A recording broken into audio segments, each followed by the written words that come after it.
Okay, let's take a look at how to do a clean install of Windows 7. I've got a computer here that needs a new install, and I thought I'd show you how to go about doing that.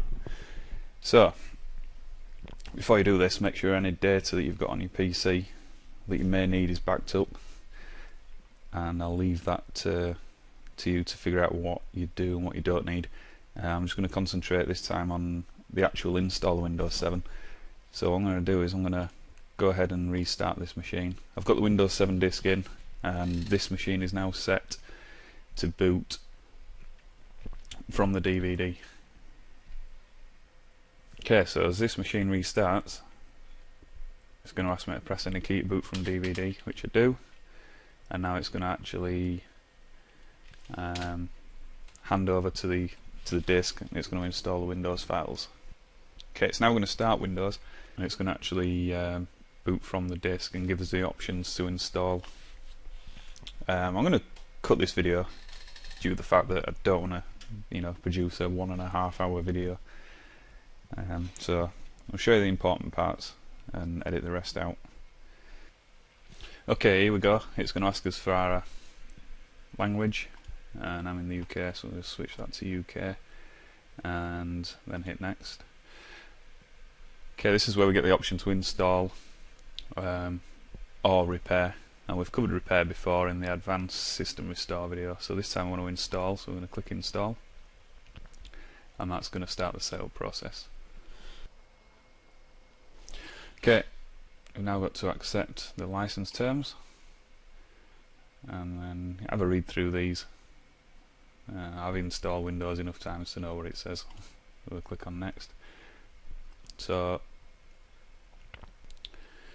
we're going to do a custom, the advanced one. This is due to the fact that I want to wipe this drive. I want to do a format of it, and you'll see here that we've got a 10 gig drive here. This is a virtual machine. It's not a full-blown PC, which is why it's only got a 10 gig hard drive in. So I want to go to drive options. This is going to give me the options now to format the drive. So we make sure, and this is very important, make sure that if you have got multiple drives in here, that you are going to format the correct drive. It's just going to tell us it might, partition might contain recovery files. Click OK. I'm OK with that. So it's now going to format the drive. Okay, so now that's formatted,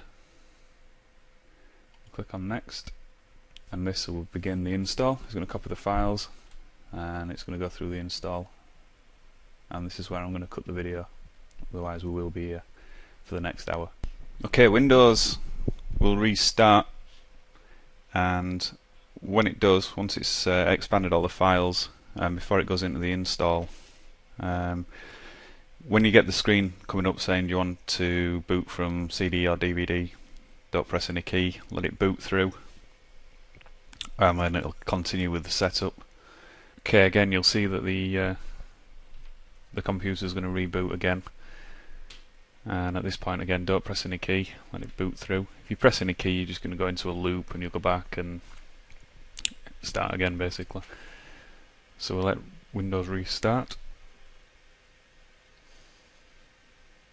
Okay, once we get through the main bulk of the install, we're going to be asked for a few details. So we're going to add as name here.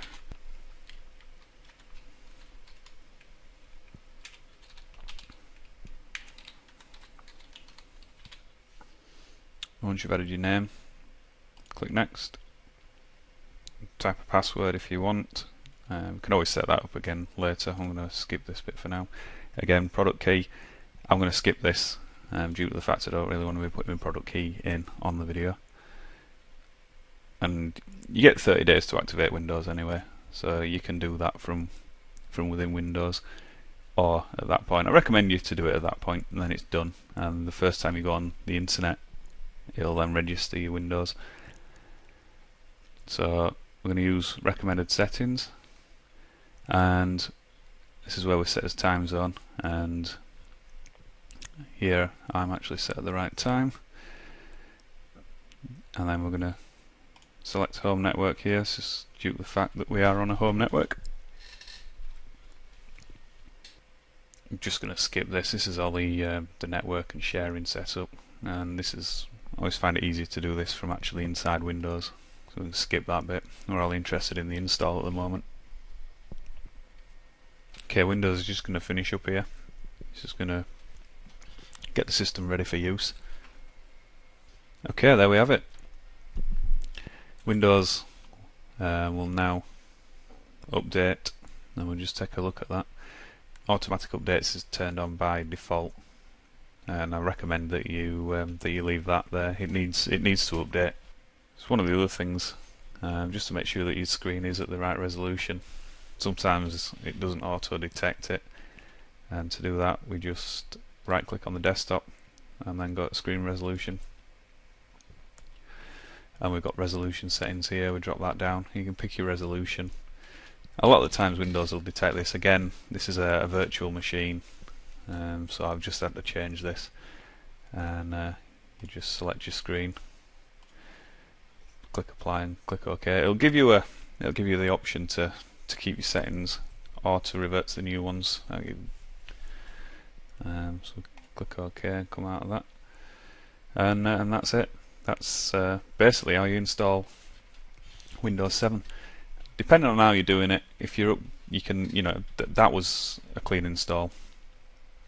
There's also, you can do like repair installs, where it'll keep all your data and it'll put that in a separate file. But again, I may cover that in another video later on. This is just how to do a clean install, format your hard drive, and install Windows. Like I say, most important thing: make sure your data's backed up before you do anything. If you've got any important files or folders on your computer that you'd like to keep, and that's it. How to install Windows 7. Thanks for viewing.